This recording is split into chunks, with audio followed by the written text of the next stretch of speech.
مصري بكل فخر. Almost 800 years ago, a military genius came out of Mongolia to conquer half a world. He was the son of Yesugai, leader of a small nomad tribe. This man of destiny, riding beside me as a young boy, was called Temujin, born to rule as the prince of conquerors, Genghis Khan.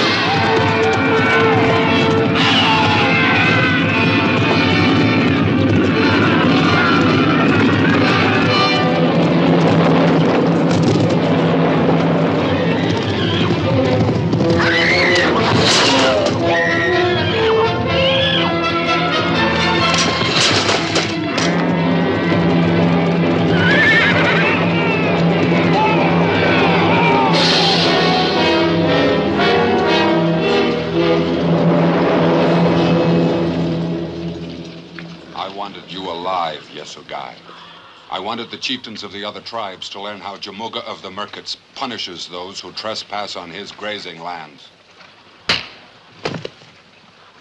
Harness the horses!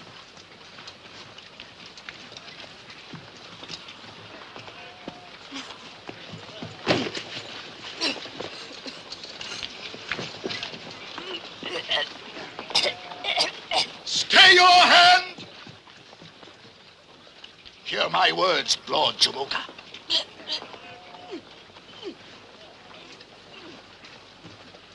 It has been written in the stars that the man who takes the life of Yesugai's son shall die, and die quickly, and by his own sword. See for yourself, mighty lord.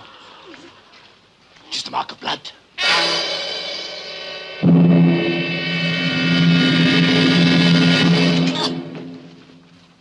What is he called? Temujin. Man of iron. Then I shall spare him, so that he may witness the death I give his father now.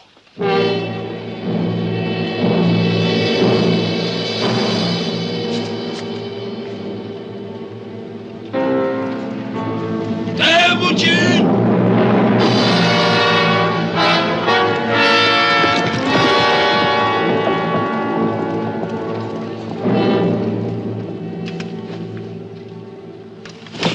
From this day on, you will wear a collar.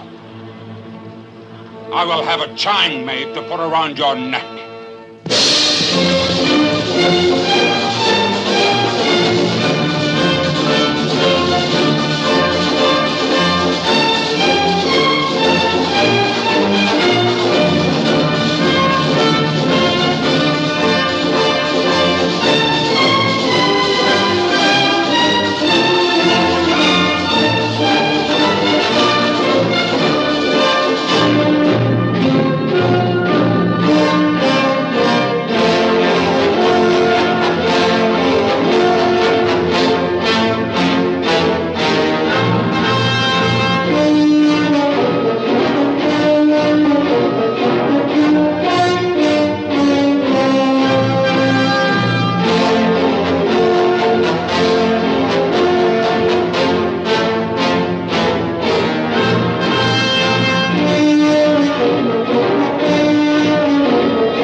Come away from him, sister.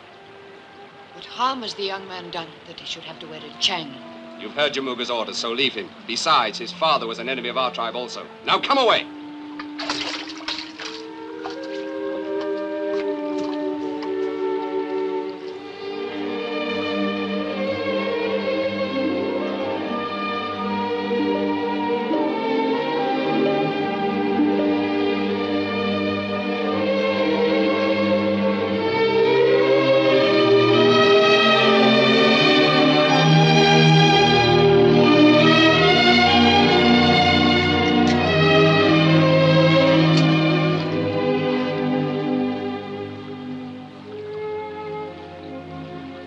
What are you called? Temujin. Why have they put that cruel yoke around your neck? What are you called? Botai.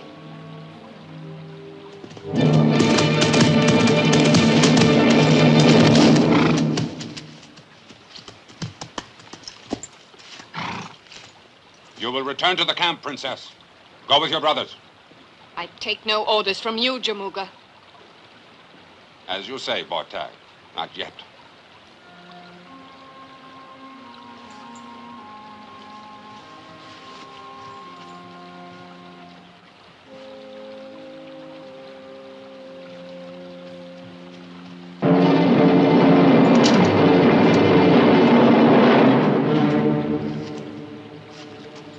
Dogs must be taught to stay in place. Then go.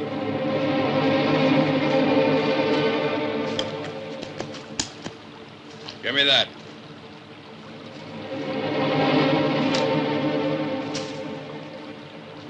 Now then, man of iron. Down. Down! Down!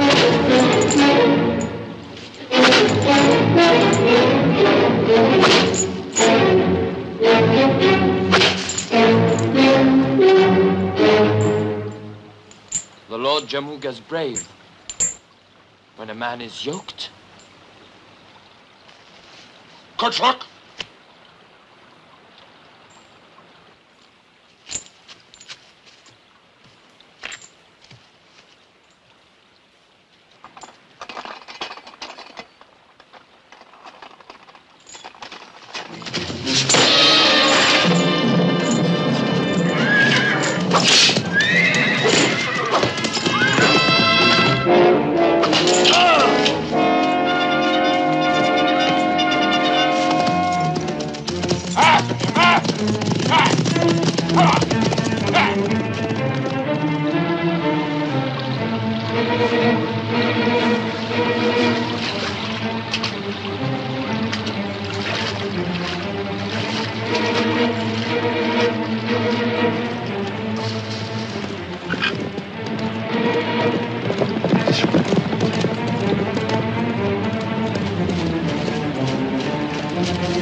Father Ging.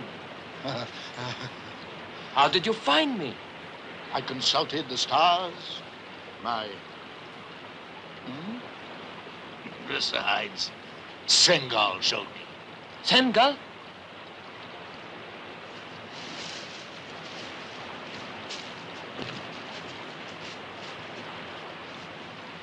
If he was able to talk, he'd tell you that he will be with us from now on. You may be chieftain of the smallest tribe of the Mongols. At least it's a start. It's a good start.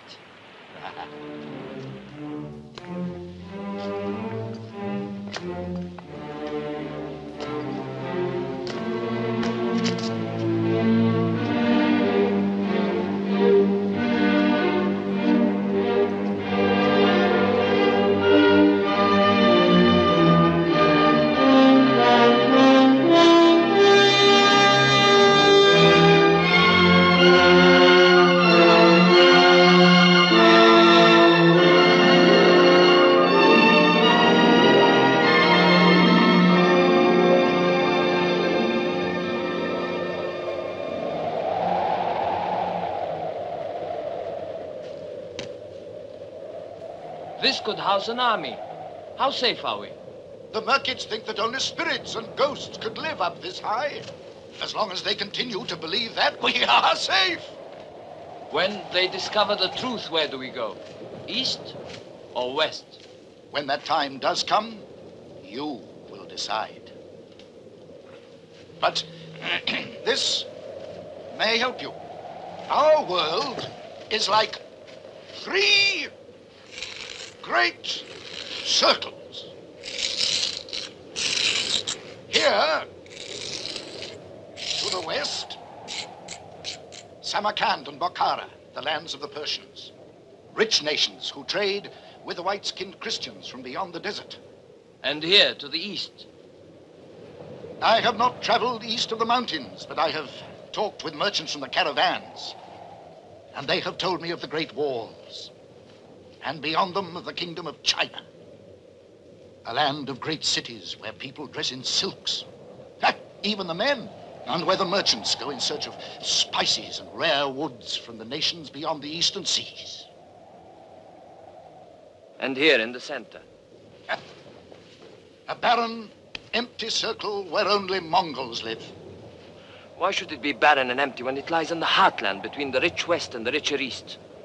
Because the tribes, like the Merkits, the Salkits, the Tanguts, and others, are too busy fighting amongst themselves. That's why. But if they join together? The only time that Mongols are joined together is in death.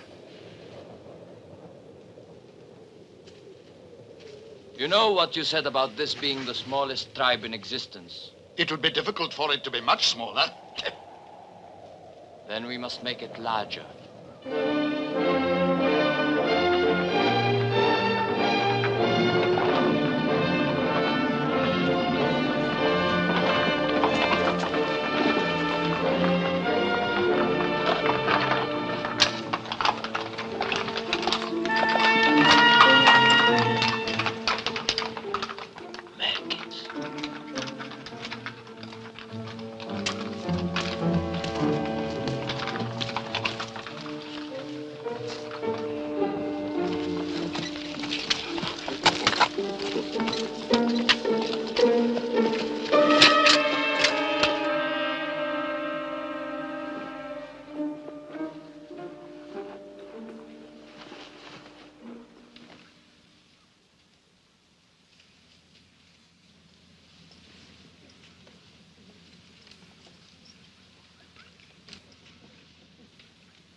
What tribe are you?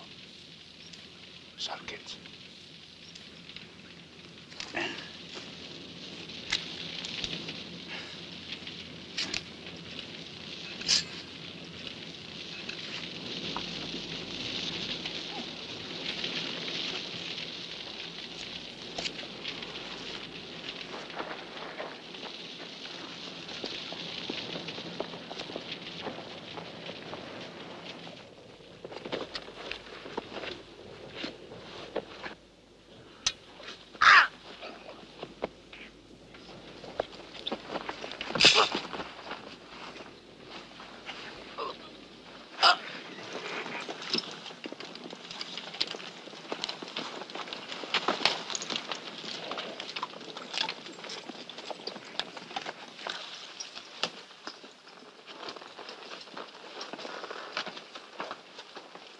Now shall we see if the spirits of the wind are for us or against us.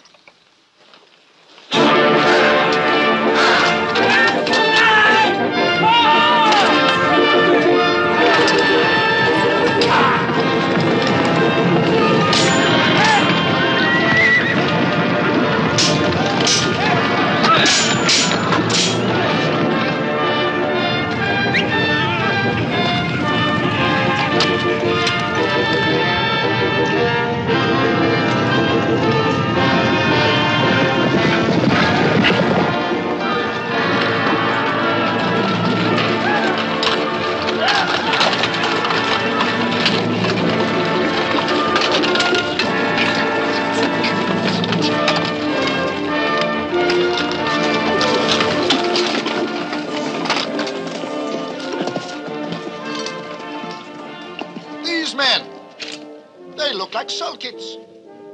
Perhaps because they are Salkids. Sulkids? Riding with you? Yes. Salkids and the Yesugai together.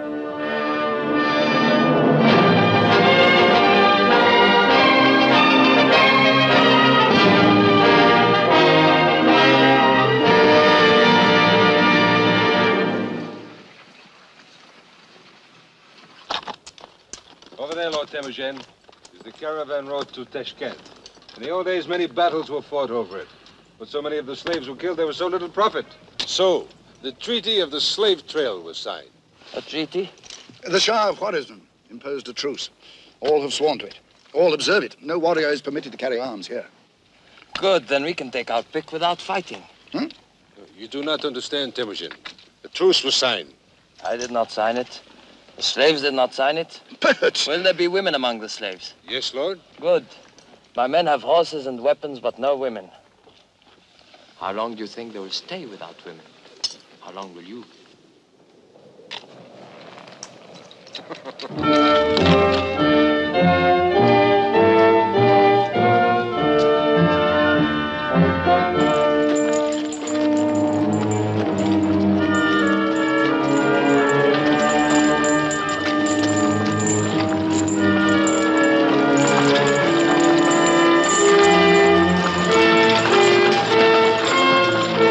What is the meaning of this? The slave caravan is under the protection of the Shah of Khwarazm himself. Convey the thanks of Lord Temujin to the Shah. Temujin? Temujin! Katke! My lord, I thank the four winds you found me. Jamuka was selling me for a slave. Somehow I don't see you as a slave. In any case, you're free now. You're all free. Free! I said you are all free, my sisters, to continue with this caravan or to ride with my men back to our camp. You give them a choice? Women? Sengal, strike the fetters off these slaves. This truce has lasted 100 years, barbarian. The Shah will have your head spiked on the city walls. Once you're dead, do you really think it matters?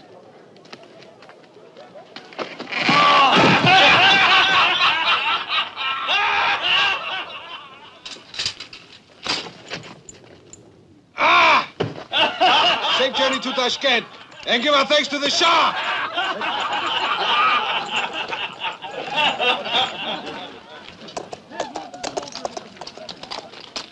miracle. A miracle. Oh, thank you. But if you want to prove your gratitude, give me this woman, huh? But she's my wife. Oh, take another. Go on, take another woman. I give you a horse. Huh? Ah, I give you 2 horses. No, friend Chan. No woman will be taken against her will. But, Lord, that's what women are for. And besides, the best have already been taken. A wise man does not judge a horse by its saddle markings. Come, I will choose for you. Come. Hey, do you want a husband, Katke? That?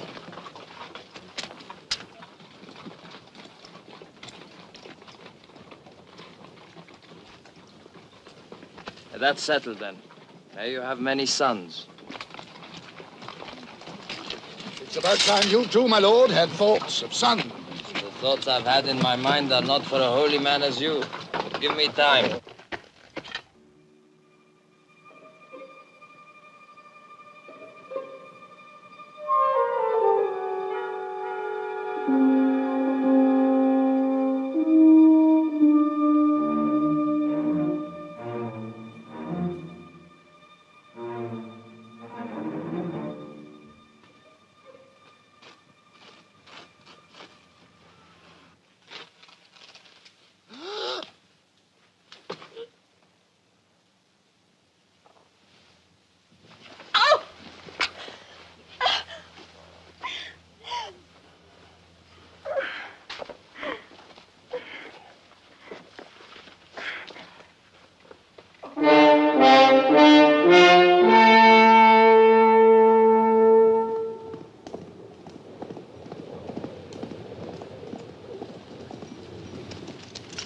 Take this and be careful.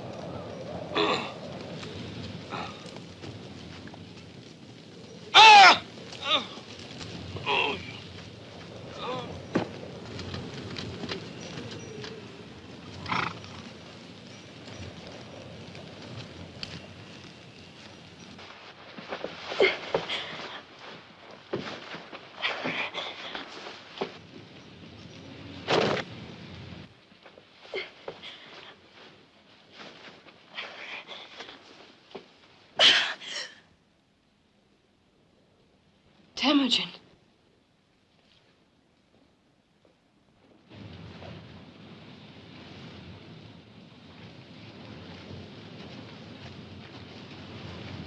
Katki, bring food and clothes to the princess. Prepare another tent for me while I wash. Wash?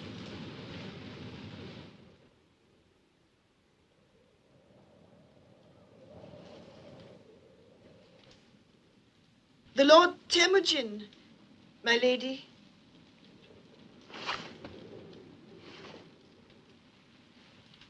Stay, woman. I did not tell you to go. That was stupid of you. You do not seem like a stupid woman. I am not a stupid woman. And what did I do that you thought stupid? You gave an order that was bound to be overruled. The master who feeds his dog does not expect him to answer to the whistle of any stranger. I might have thought it of you. You treat those who serve you as dogs. Not Katke. She brought me up as a child. She did not boast about that, I promise you. My lady, anyone else listening to us now would imagine that you were trying to provoke a fight. But it always needs two to make a quarrel. Not with me, it doesn't.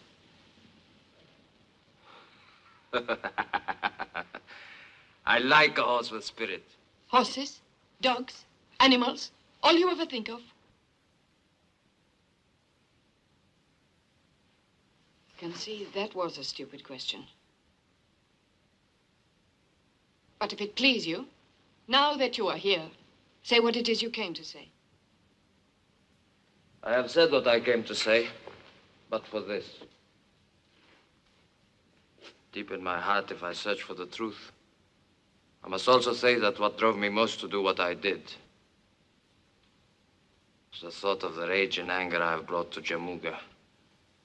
To steal in the night the woman he had chosen to marry.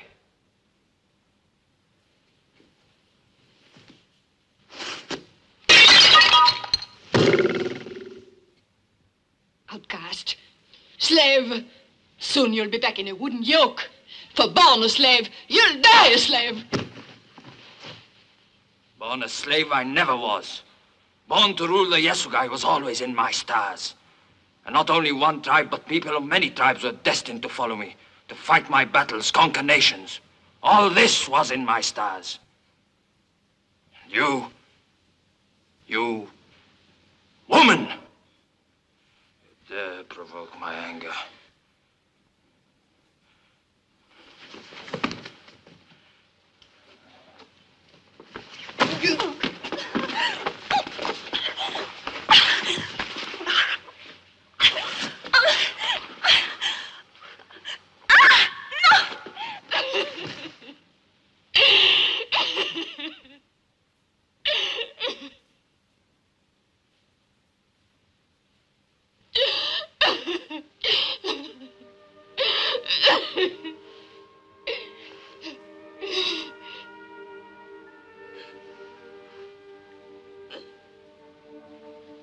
Hand is the first thing one gives to another.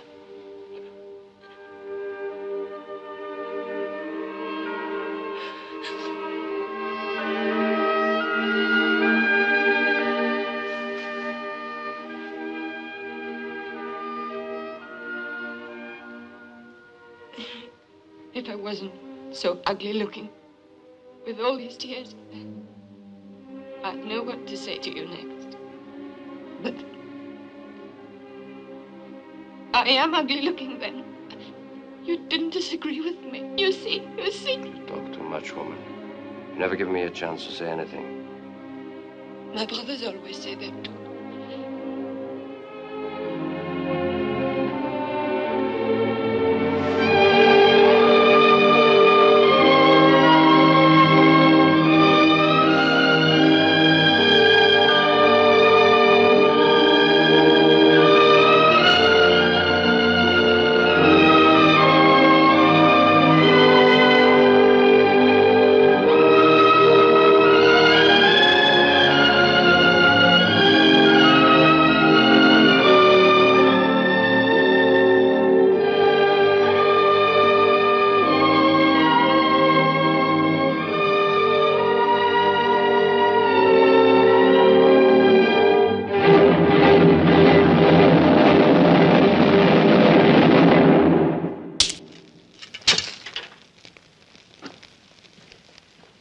His camp must be near.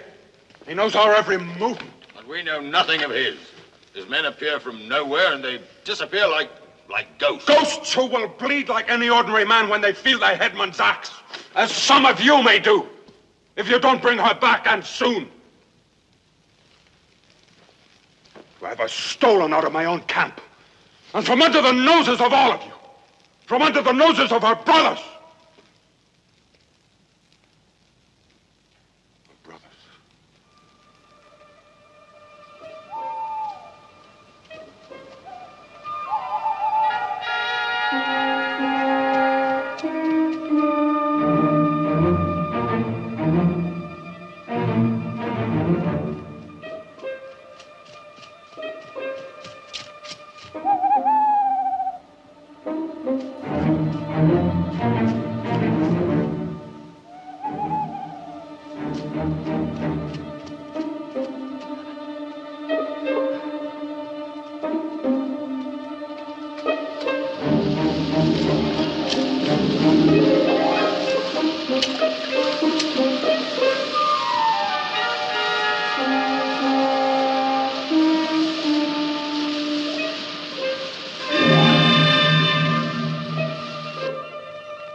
This is my eldest brother, Subadai, and Jabai, and Kasa.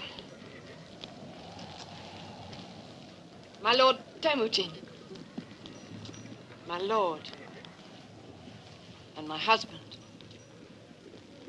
No one followed you? We saw nothing but the stars, heard nothing but the rush of the waterfall. Despite the poetry, I'm glad to see you back. And you, my friend, you are welcome. And grateful, Lord. Ready to serve you, Lord. Subadar, you have nothing to say? Only this. The holy man. He lies.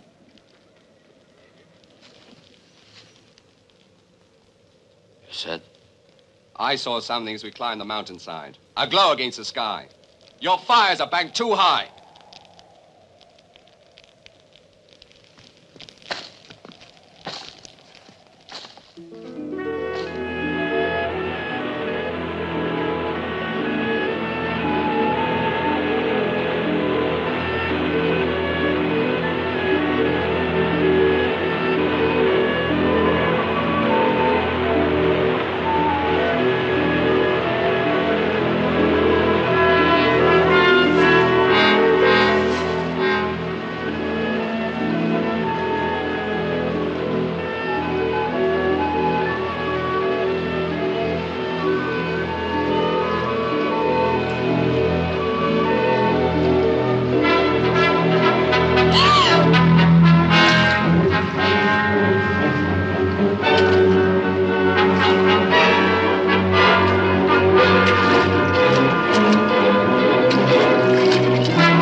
Dean, prepare to move out. Leave all the carts but one. Move on to the east road beyond Jamuga's camp and wait there.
See to her.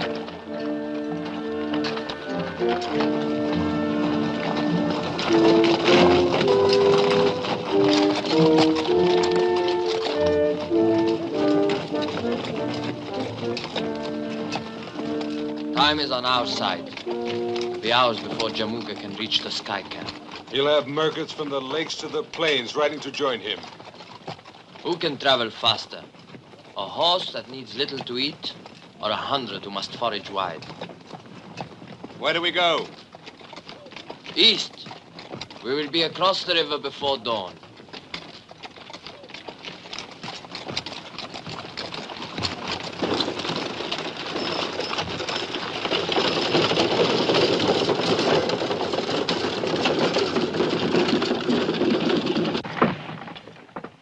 Lord, there is man's work outside. Leave her with me.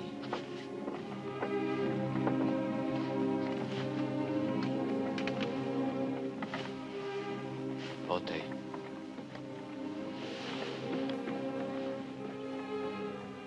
I have shamed you before all men. Jamuka begged him to kill me.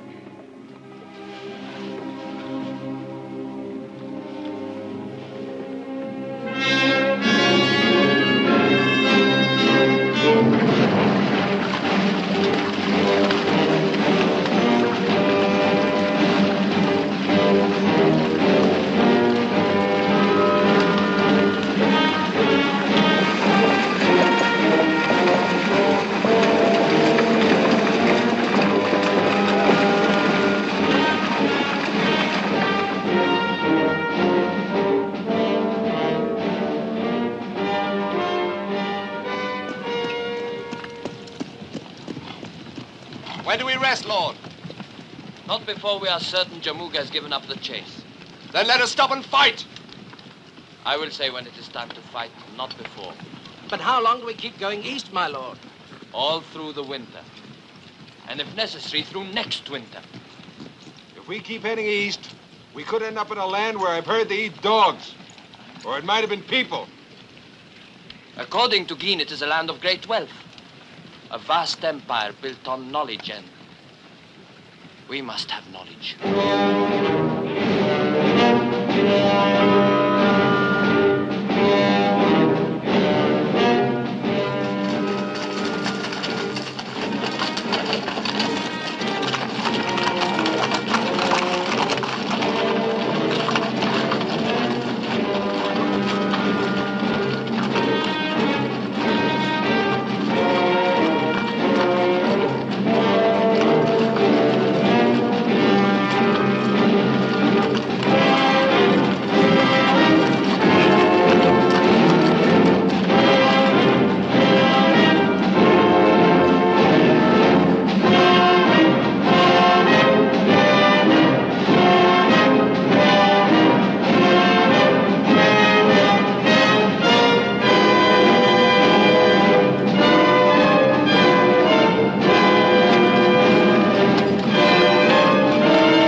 Greetings, friends.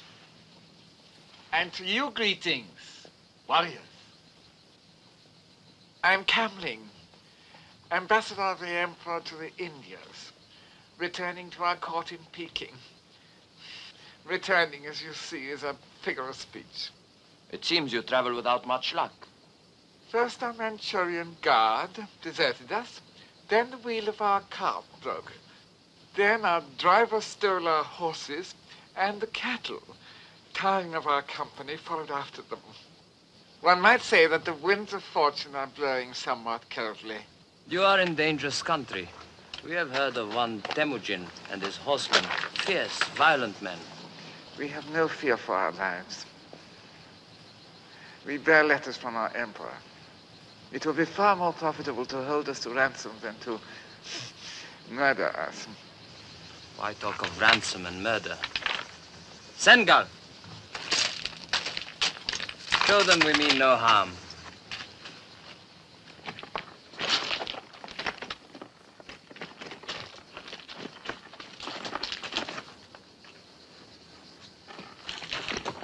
Up.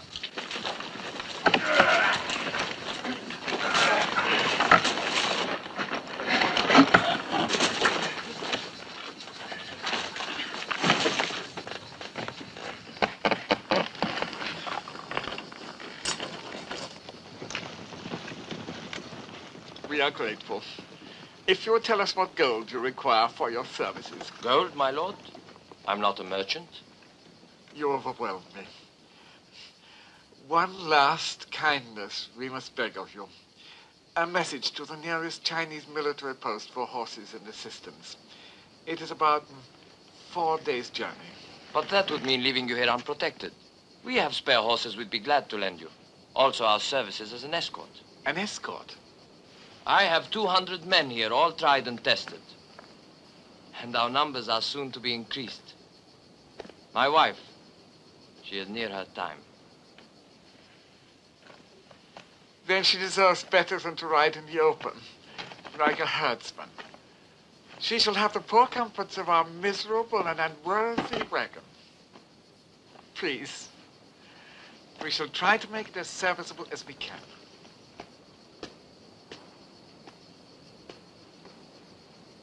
Now, this Temujin you spoke of. Have no fear. This is the one column he'll never attack. I have his word for it.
Boy? A son.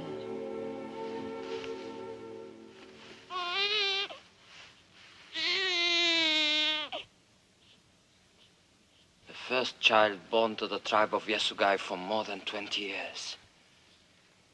And the boy, my son. Temujin. My son, Bote. You are my wife, this is my son. You knew he would be a boy. You always said it. It had to be. How else could he follow after me? The day I first noticed your body growing larger, I gave orders then to Shan to have a saddle built. A small one, of course. A bow and a sword, all of which bear his name. Don't torment me. His name. My son's name. Yoki, the founder of our tribe. Yoki. Yoki. It's a pretty name. It is not meant to be pretty. It is a man's name, as befits the leader of our tribe. Only by the time he's a man, it will be a nation. If any man could ever do it, that man is Temujin of the Yasugai. Temujin of the Mongols.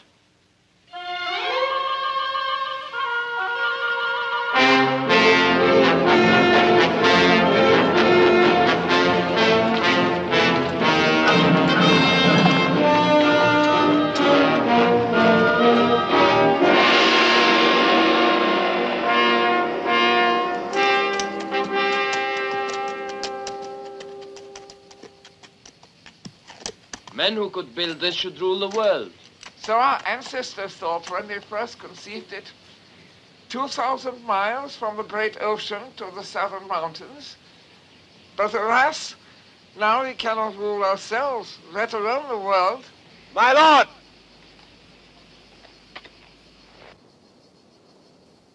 Dear friends, soldiers of the Emperor,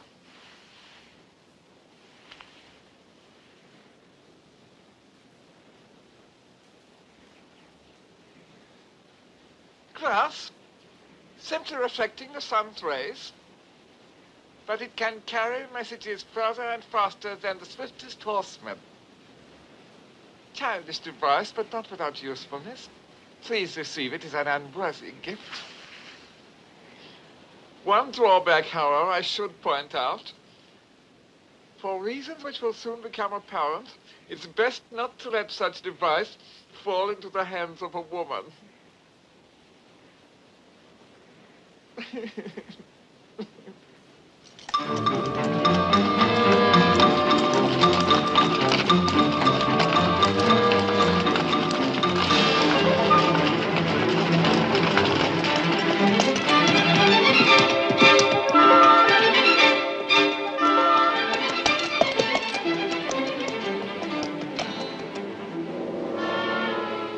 Overfed bears should be no match for wolves. Remember that now.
I should ask for an audience with the Emperor. I'm sure it will be arranged.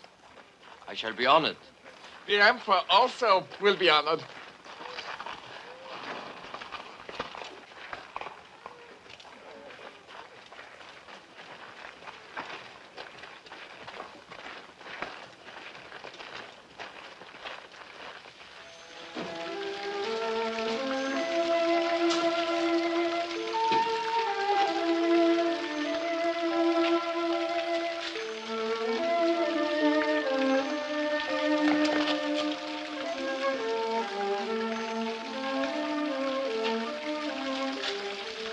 I'm telling you, they're gonna boil us alive and then eat us.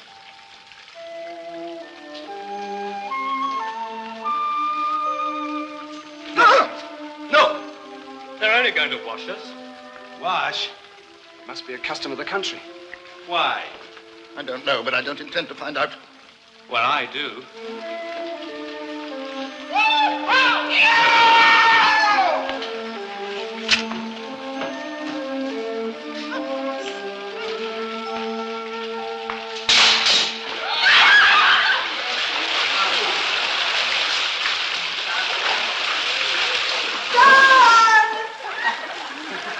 Shut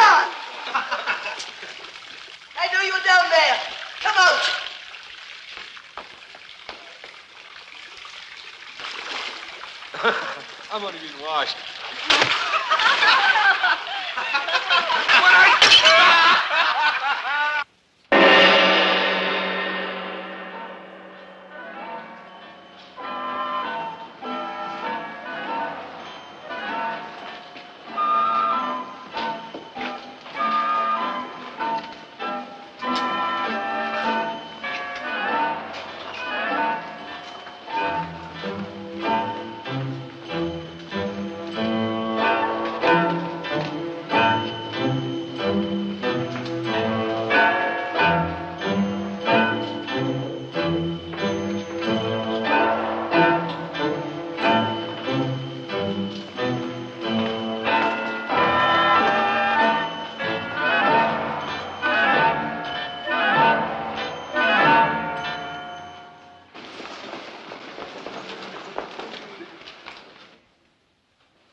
Our ambassador has told us how much he owes to your skill, bravery, and courtesy.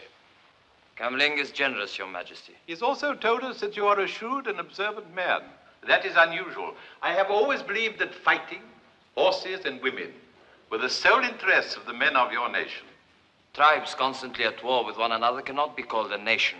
Then we should do nothing to discourage your quarrels. As long as you Mongols fight among yourselves, I and my people should have little to worry us. Surely a nation as rich and strong as yours has nothing to fear. Fear? The Chinese Empire knows no such word. Then what is the purpose of the Great Wall? The wall merely ensures that civilization, knowledge, the arts as we know them shall survive. It is there to keep what we have to ourselves, to keep people in. To keep me? I find you profoundly entertaining. You make such direct and positive statements. You and your strong, wild men arrive in my city like a rush of wind, a fresh sort of wind. We pray to the wind. Charming. To the four winds.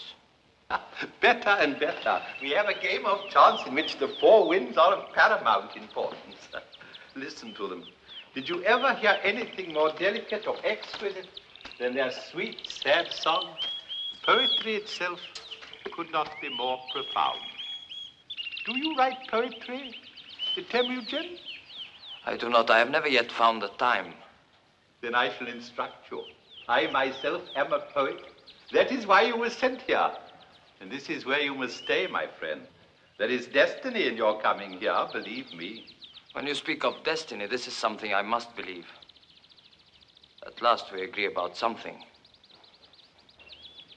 We shall find many more things in common. Take the birds away. Their chattering distracts me. We must discuss the gods to whom you pray. Primitive religions have always fascinated me. And while you exchange your knowledge of military matters, I shall instruct you in the art of poetry and painting. I find it difficult to control my impatience, Your Majesty.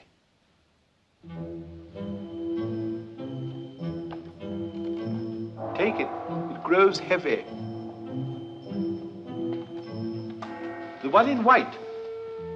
Have her raise her head. Tonight I am in the summer palace. Have her brought to me at midnight.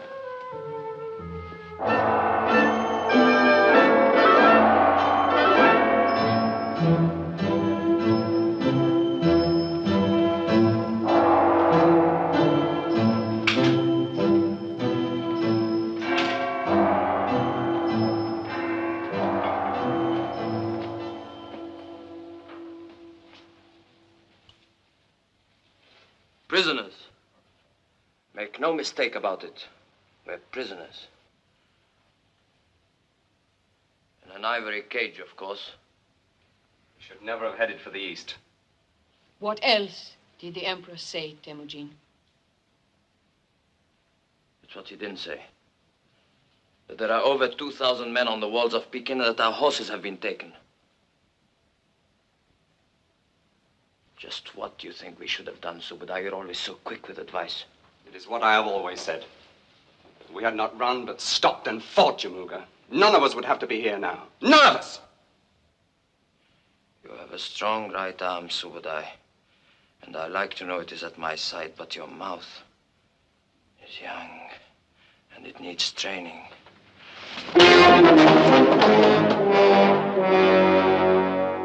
With enough training, my brother, you may yet become my strong right arm, for I have need of another.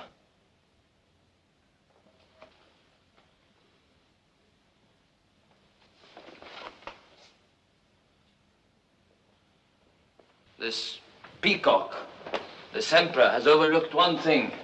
There is much to be learned here, much that can be used later. And if this is a prison, I can think of worse hardships. Yes, I know I've never eaten so well. As for me, I even enjoy being clean. It's not the being clean that you enjoy, it's the washing. Well, the women are beautiful, I must say. Yeah. All of which the Emperor hopes you will learn to appreciate. Until soft living is all you're fit for. Forte is right. I do not want any of our men fat and useless. We will all exercise every morning for a start.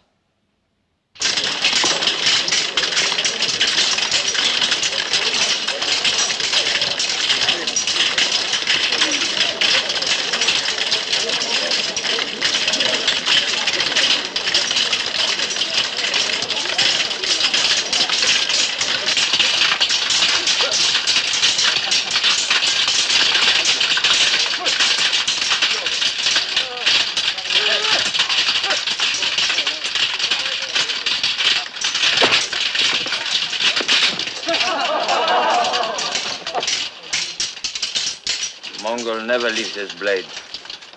Not unless he's dead. Just a reminder for you to carry. Look! Over there! A signal!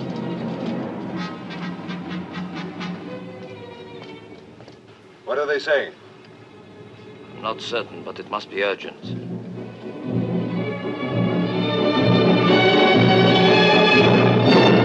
Take the map away. It's not only inaccurate, it's inartistic. Stop them weeping and wailing. I want advice, not pandemonium.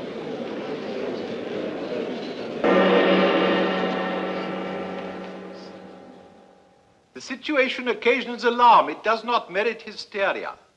A ragged army of a few thousand Manchurians have captured the city of Hope, that is all. Until we also consider that 6,000 Imperial cavalry were routed and put to flight. But that is nothing new. No doubt in our lifetime it will happen again. Prince Temujin, you and your kinsmen seem amused at the news of our disaster. Not at the news, Your Majesty, only at the way you receive it. A few thousand Manchurians are of little account, admittedly. But their example might be serious. Others might also realize that the Great War means nothing. I wish to speak to my friend Prince Temujin alone.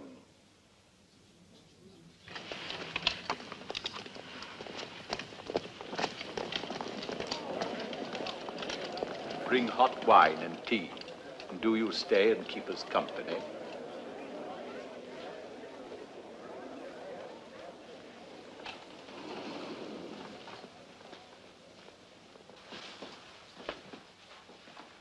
This is how I relax in moments of disaster and anguish.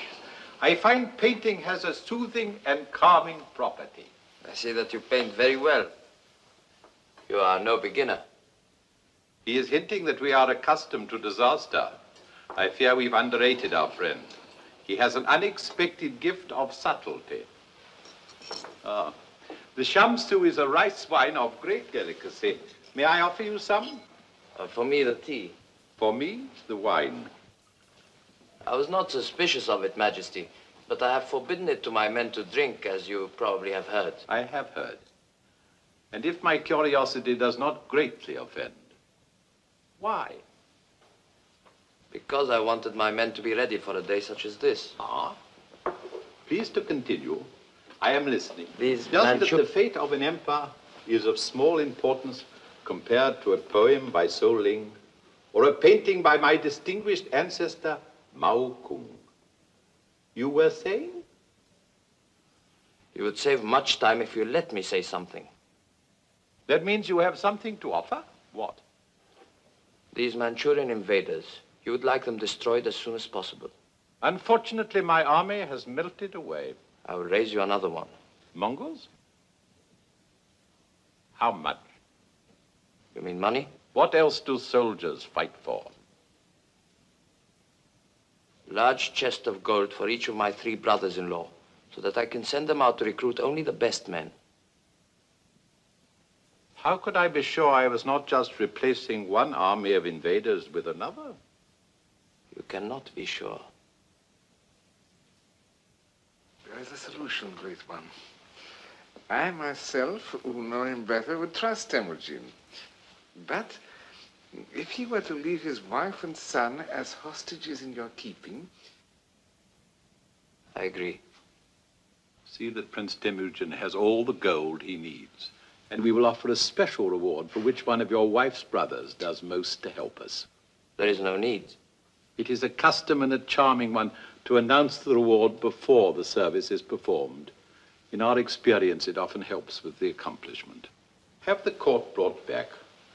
I wish them to see how tired and exhausted their emperor is, working devotedly in the service of his people. I will do so, Great Emperor, but as Temujin and I have so much to do... Very well. In any case, you've both seen the state I'm in.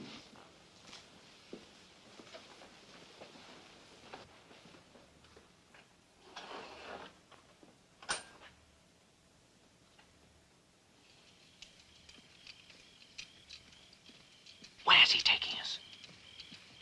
The horses are ready. Why can't we be on our way? Because the Emperor wants you to take a memory with you, a vision that will bring you back all the sooner.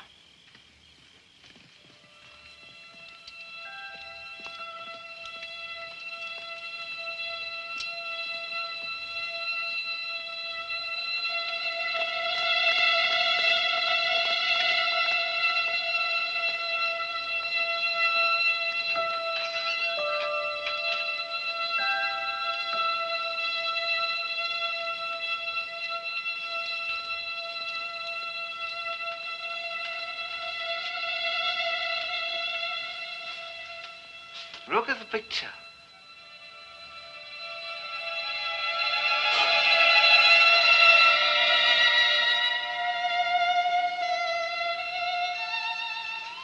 The Princess Chinyu, Emperor's youngest daughter.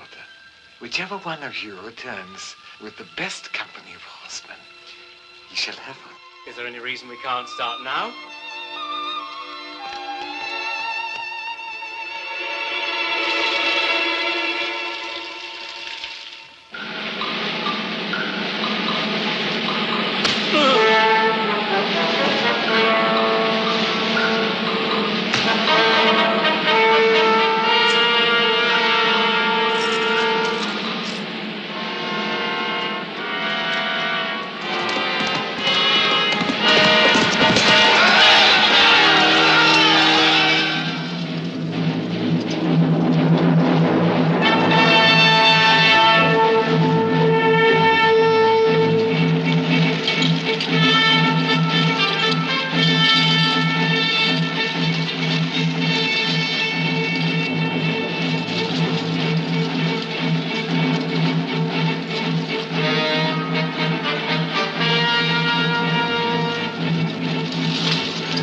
would I.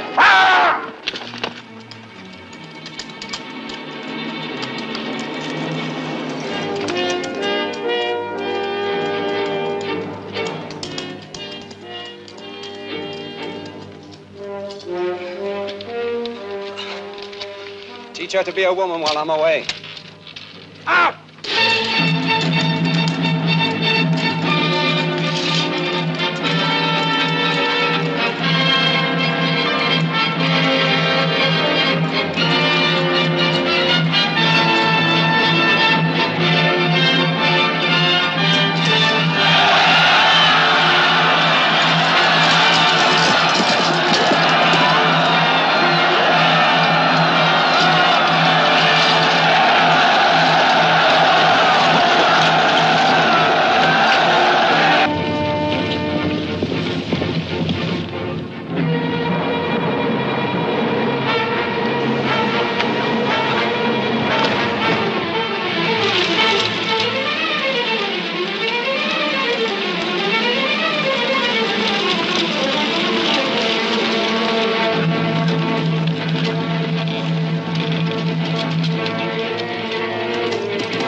They're less than an hour back.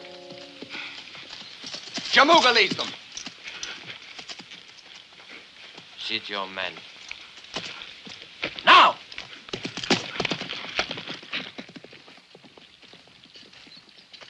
Your troops will lead the attack. Up through there. It is only fitting.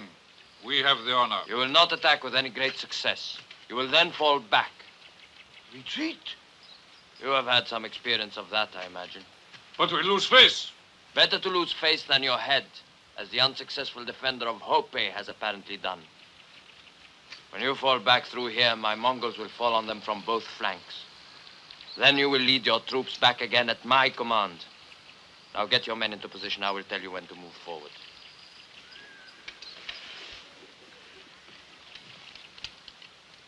Jamuga.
Quick death would be too easy.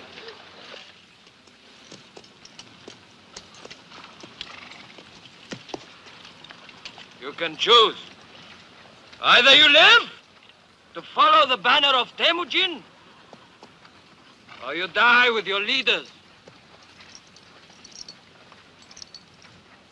Now show them to me!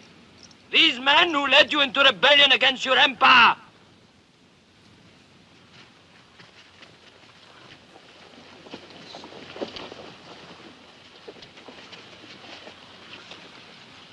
Subodai.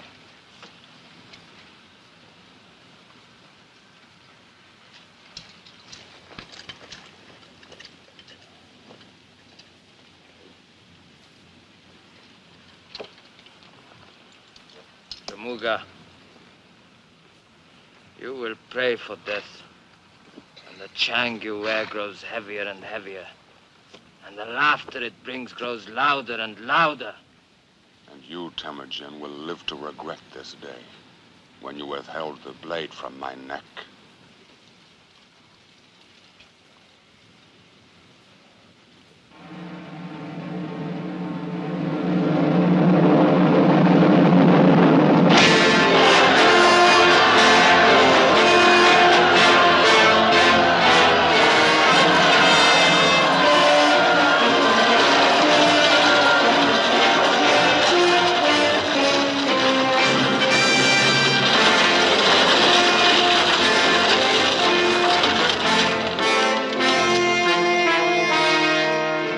Barbarian of all barbarians, the Mongol who led the Manchurians.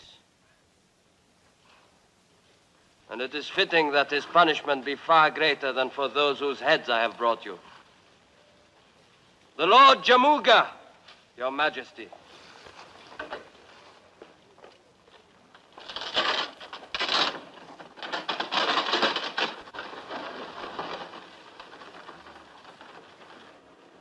In celebration of the Lord Temujin's great victories over the Manchurian rebel invaders, it is our will that from this day on, he will be called the Prince of Conquerors, the Genghis Khan.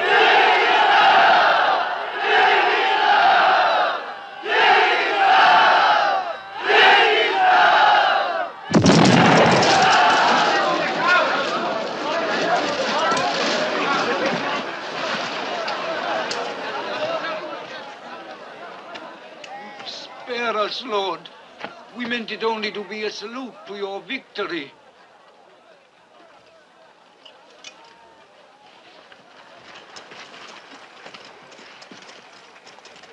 How did the thunder crash at your command? It is a simple alchemist trick, but we use too much black powder. Black powder.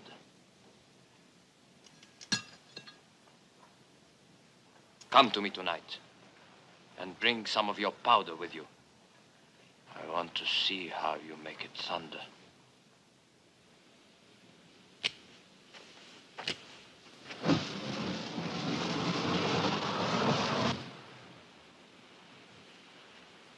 They make lightning this time, but no thunder.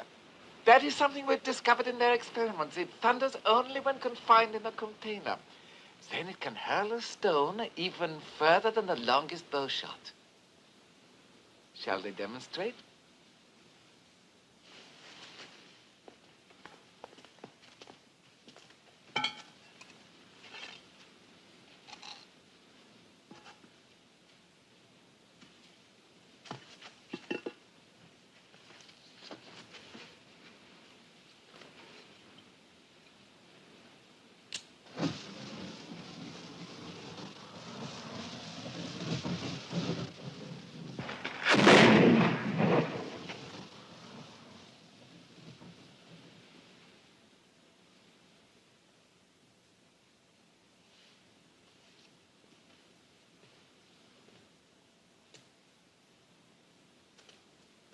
So far, you have used this only to make noises of welcome?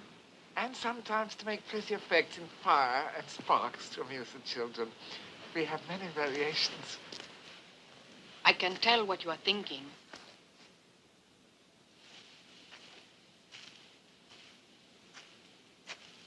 It is your duty, both as a holy man and as a man of wisdom, to profit from all this knowledge.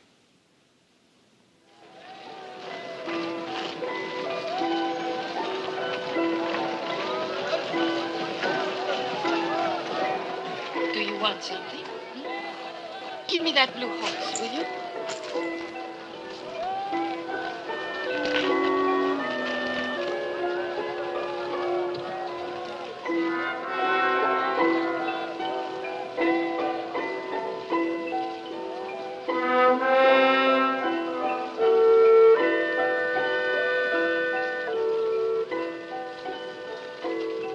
Come, come.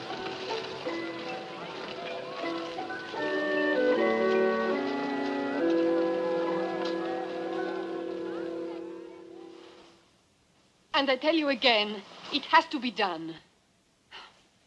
As long as this man lives, none of his tribe will join with you. They can't. You know their laws, and our laws too.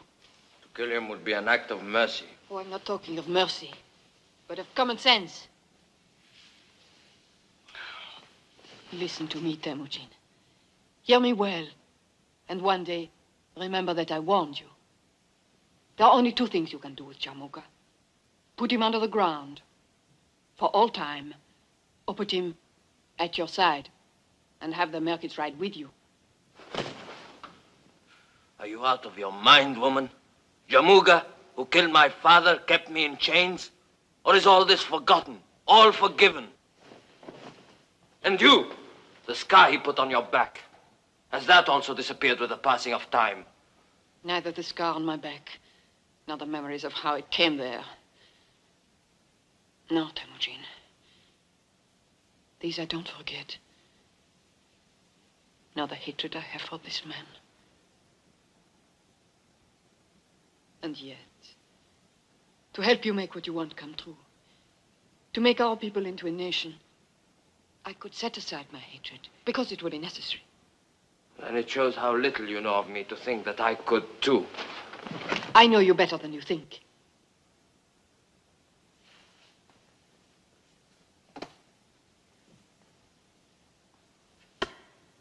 Break it across your knee, Temujin.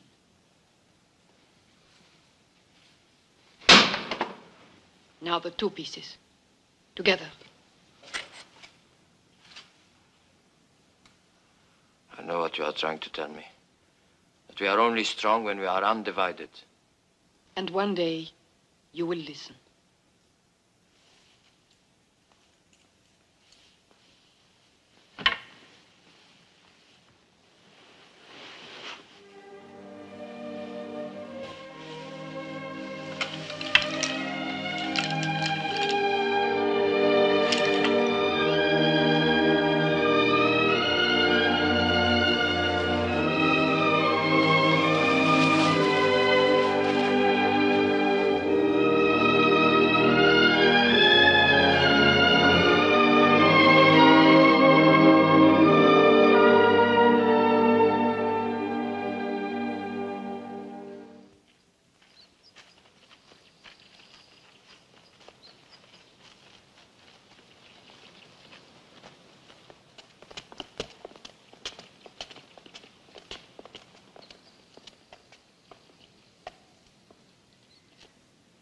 Leave us.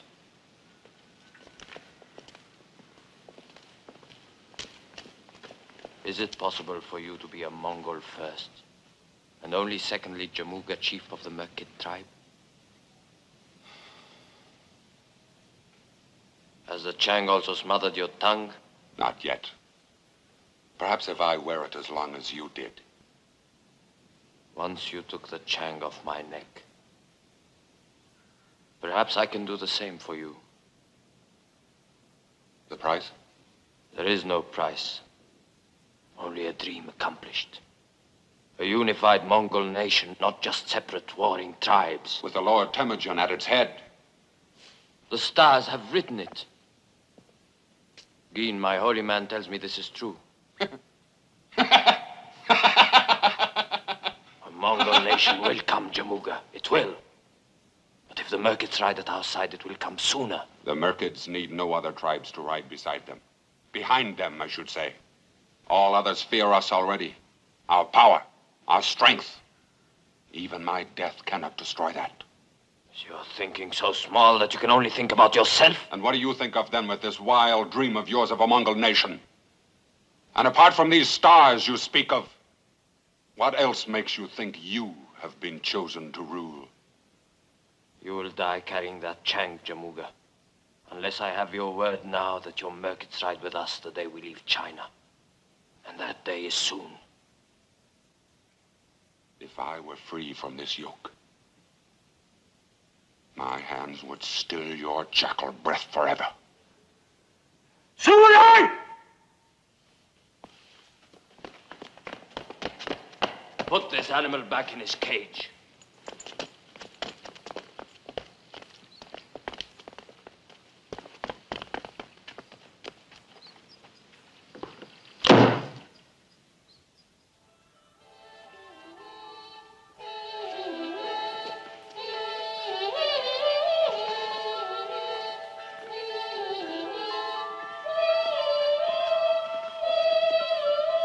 Bless your Majesty. Comling, have you no heart to interrupt these exquisite little songbirds? The interruption brings present news. Oh, very well.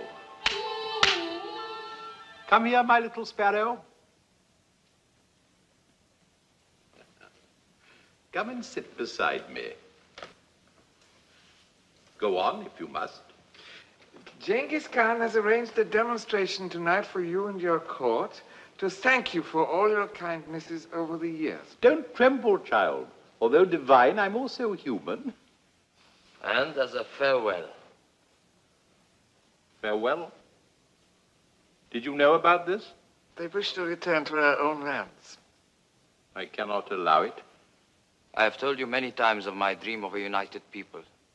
And should it take force to accomplish it, I have the men now. And I have trained them well. And I bought them. And you are my general, Genghis Khan. And their leader. Comling, you are the Khan's friend. Not his only one, I hasten to add. Do you reason with him for his own good?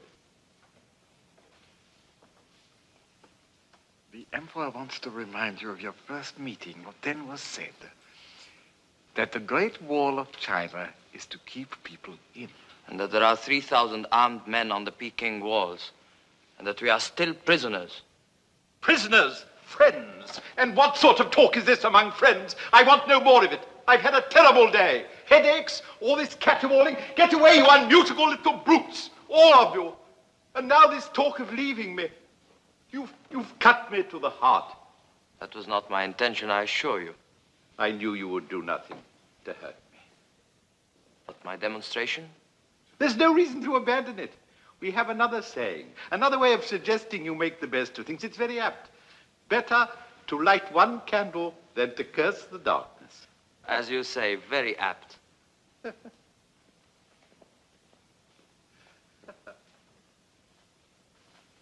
Nevertheless, you will have him watched.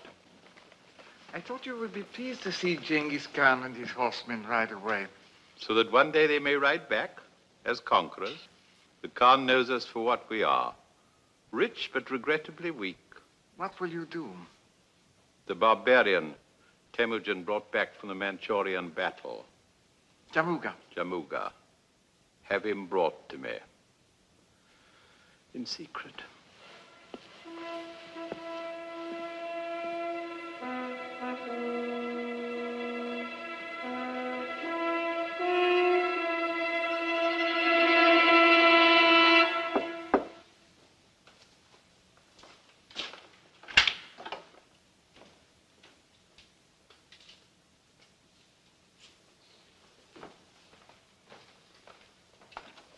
Your message said it was urgent. We have no secrets. Least of all from her. This is most difficult for me, my lord. My royalties must not be misunderstood, but they are for my country, for China, not for any individual, no matter how important or mighty he may be. I would say these are the sentiments of an honorable man. The Emperor worries. He fears your leaving. He is wrong. He and all in China should fear your staying. He is a man of subtlety, however, and there is another solution. Your people stay, you go. On a very long journey alone.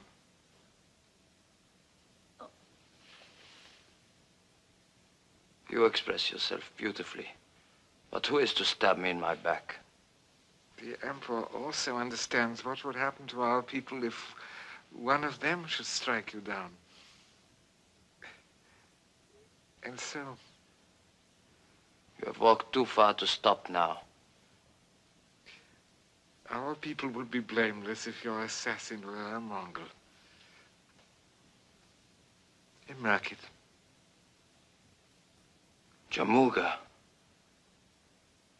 Bring him here. It would be better if I were not present. You will stay, my friend. You will stay.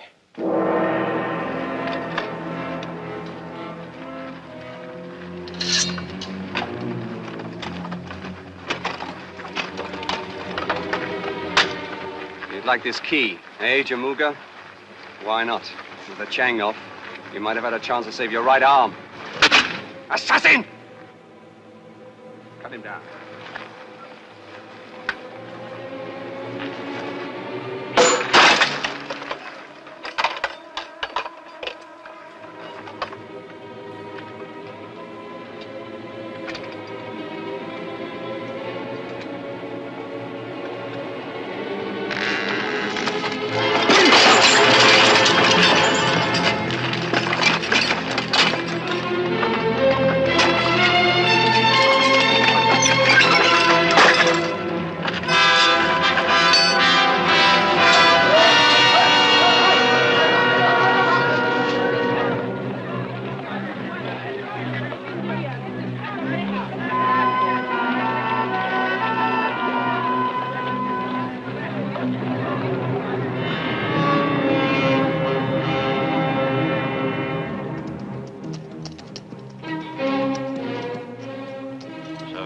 Can't be found.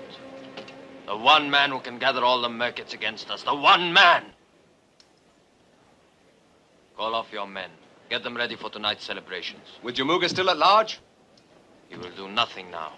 His own escape is more important to him than my life. And no more failures this time, Subudai. Our plan for tonight must meet with success. I'm sorry you will miss tonight's celebrations. Perhaps you can see some of the fireworks from here.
Amazing, the ingenuity of the human mind. The Chinese mind, of course.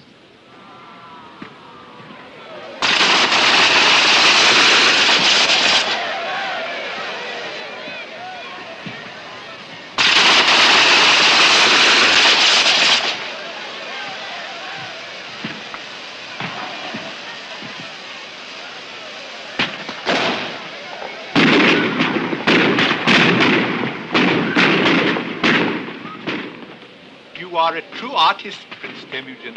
I knew it from the first day. My profound felicitations. And now for our final display. Final? Perhaps you would like to set it off. It would be an honor.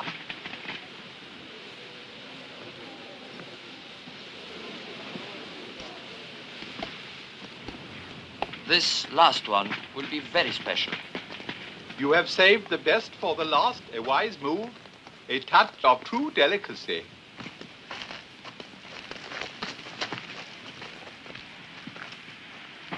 As you yourself said, better to light one candle than to curse the darkness.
This will be our camp.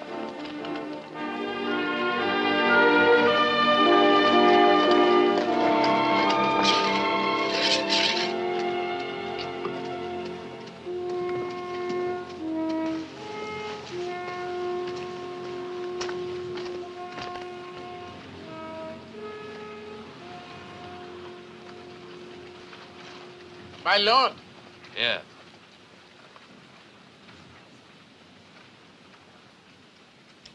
How long do you intend to hold me prisoner? Not prisoner. As your late emperor said to me while plotting my murder, you are here as a friend. In that case, I can only ask that my death be a swift one. We will not speak of dying, friend. Only a fool destroys a wise man. You will sit at my right hand and you will counsel me. And I will listen to your words. And if your words be wise, they will make me wise too. I will accept this honorable appointment because I'm happy to serve a lord whose star grows brighter while the sun of China fades. In addition, I suspect I will find the work more agreeable than death. My first advice is to strike swiftly, to take what is left of China before someone else can do so. Word of this success will bring other tribes to you in increasing numbers. In the meantime, we shall move westward.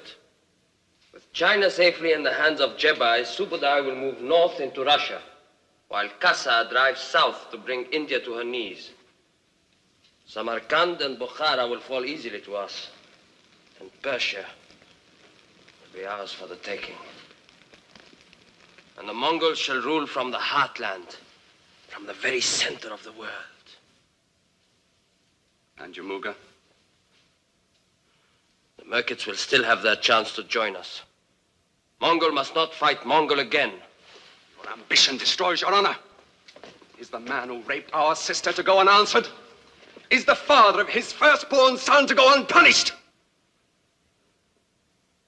Yuki is my son. The man who lets personal revenge take precedence over the tasks before him will never complete those tasks, and he will lose all that he has gained. No! My word is the law. I'll get on with my work.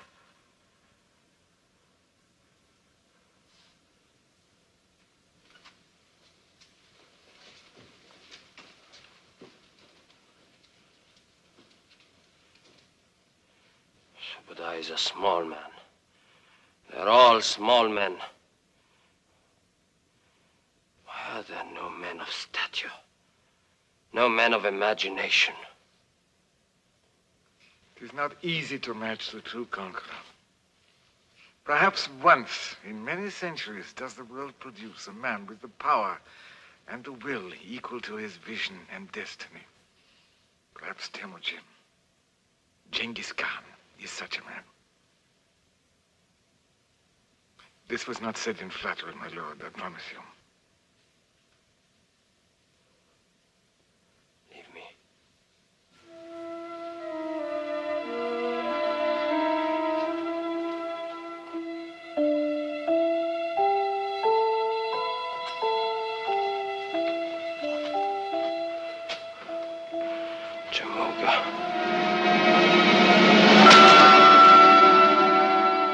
In the next few years, the Mongol hordes of Genghis Khan seized all of China north of the Yellow River, carved its way across the Ural Mountains into Russia, and plunged southward across the borders of India. Having conquered almost all of Asia, Temujin turned his armies towards Samarkand and Bokhara. And when they were his, the great Persian Empire of Khwarezm lay before him, ready for his sword.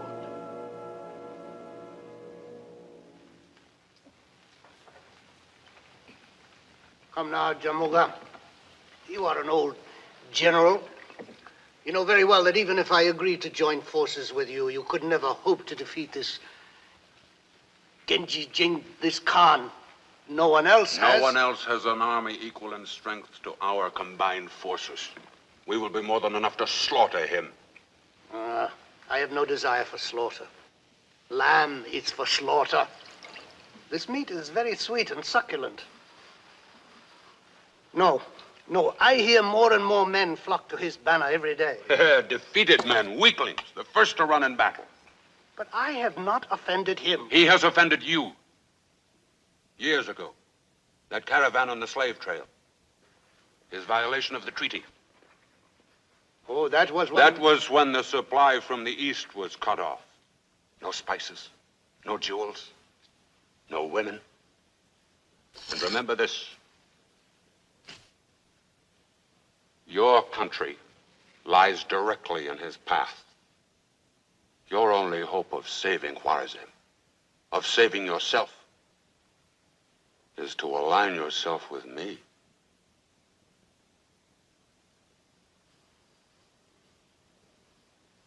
There is only one way to stop this violator of treaties. You and I will ride together against this Genghis Khan. We will crush this wolf, this thirster after blood, this corrupt defiler of women, this scavenger. Your serenity speaks words of wisdom. A gift shall seal our bargain.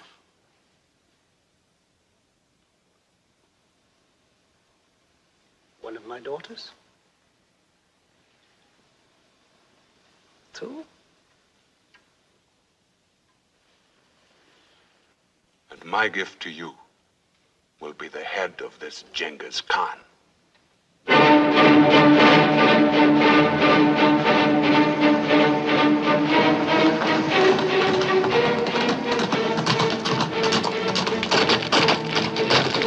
The armies of the Shah and Jamuga are joined and on the march. They have already crossed the Alu River. Then the time is here, finally.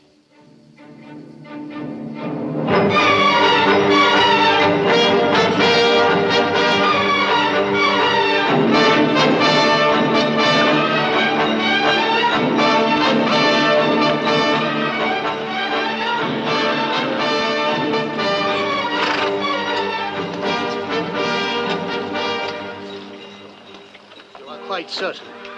There can be no mistake. There's no mistake. The last word placed him 5 days away. We will have the high ground. He will have to come to us.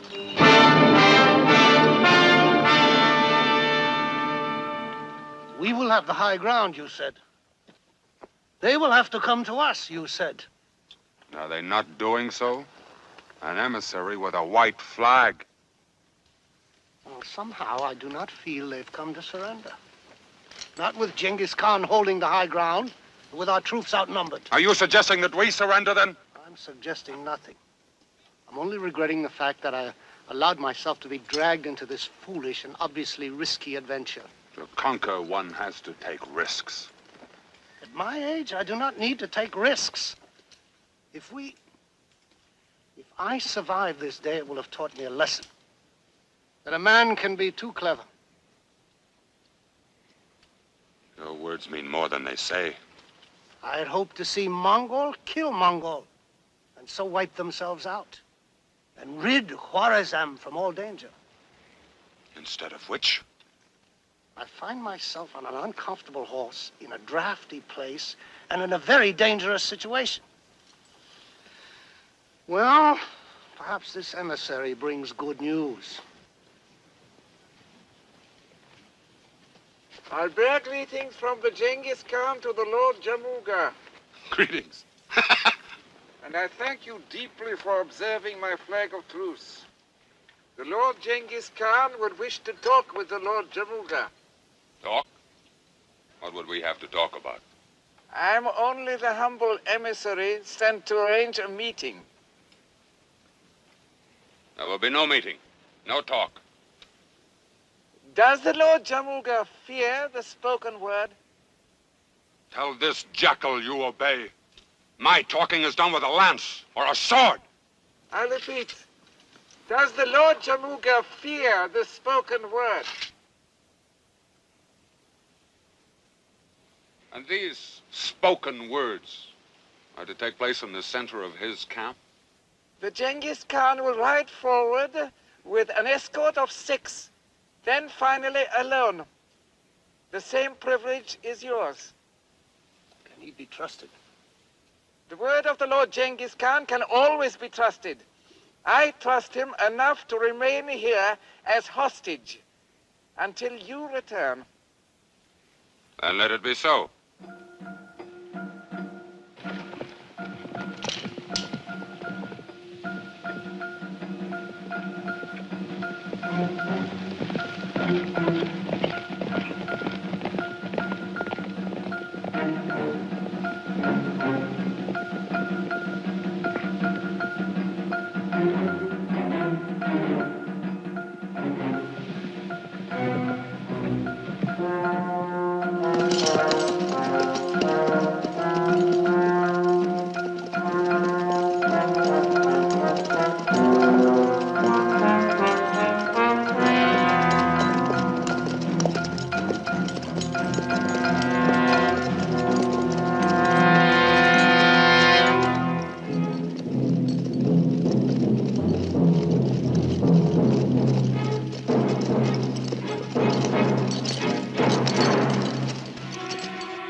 It is only fitting that you have come back to your own land to die. But it is not fitting that the Mongol should deliver the death blow. You still sing the same song, Temujin. Many voices carry it now. Not the Merkits, outcast. I asked for this meeting in the hope that Mongol would not shed Mongol blood. Also that you might still join with me to spread the name of the Mongol nation. The Mirkets are warriors, not a group of women to become part of a herd. We say and do as we want, and we take what we need from anybody. I promise you this, Jamuga. The Mirkets will ride as part of the Mongol nation, or their land will be razed to the ground. Raised so that not even a lame horse would stumble walking across it.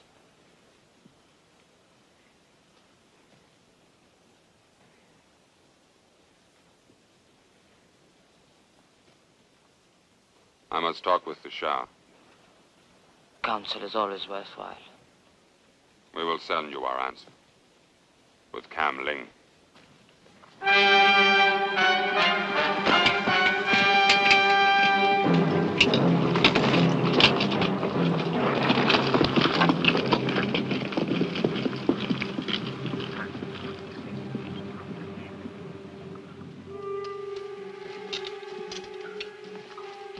And the men grow impatient, my lord. Better that than the spilling of Mongol blood. Not one of our horses will put 1 foot forward until I have Jamuga's answer. My lord! Look!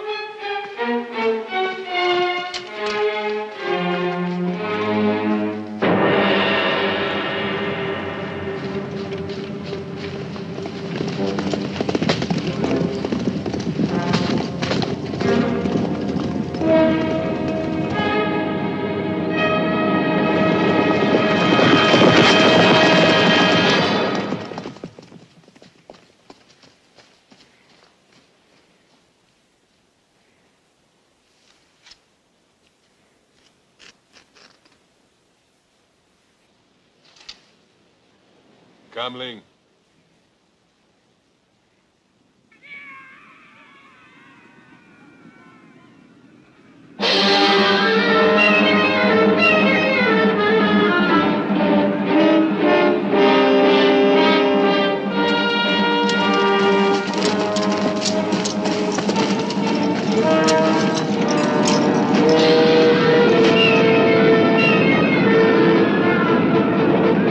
Take your posts.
I have no desire for slaughter. Retreat!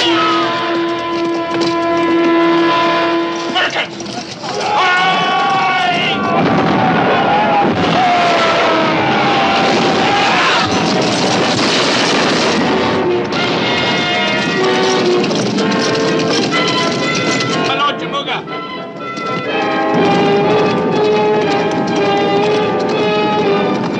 Take the left flank! With me!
outcast!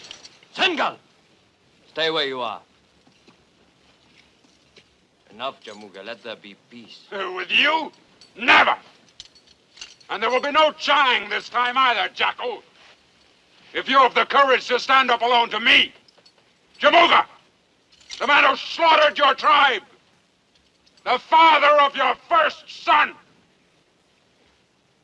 is this the man you would follow? Is this the leader who would unite the nation of the Mongols? You have passed your own sentence. The Mongol duel? And when you are dead, Jamuga, your men will ride with mine.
Untie any prisoners.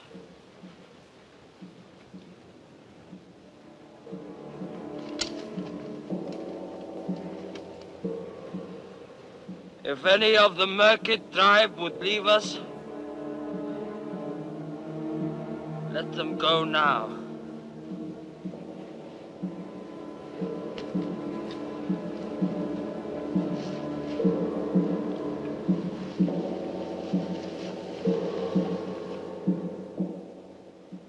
I've lived to see it. That the tribes come together as one people.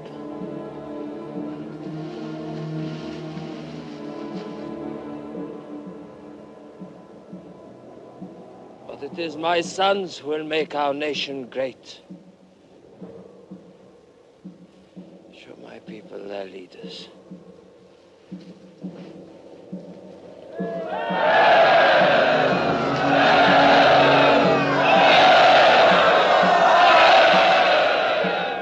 And until they are old enough to lead,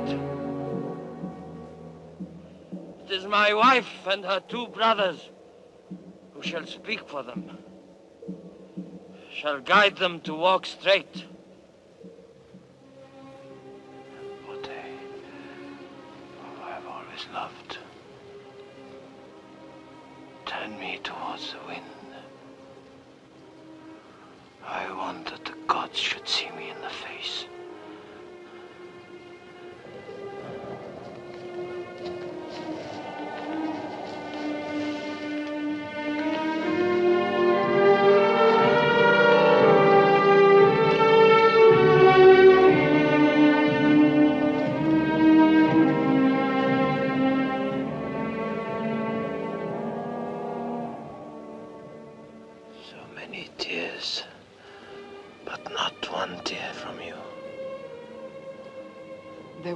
Years for weeping. I want you to see me as you have always.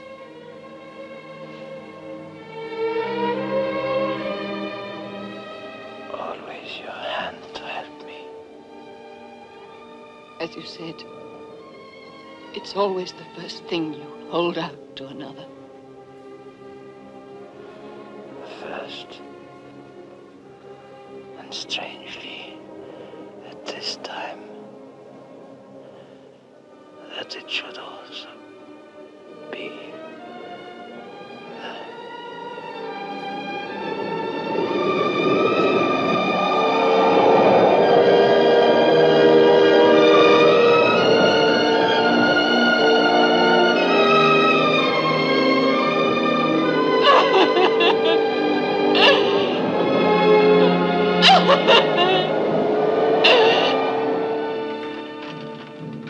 And so it was that Temujin, the Genghis Khan, was dead. But not the tide he set in motion. His dream conquered even after death. His sons rolled westward into the Hungarian plains, burned a path to the borders of Egypt. One grandson founded the Mughal dynasty of India, while another was the great Kublai Khan, Emperor of China. And when the conquest was finished, half the population of the world was contained in the Mongol Empire. The empire born in the imagination of the Prince of Conquerors, Genghis Khan.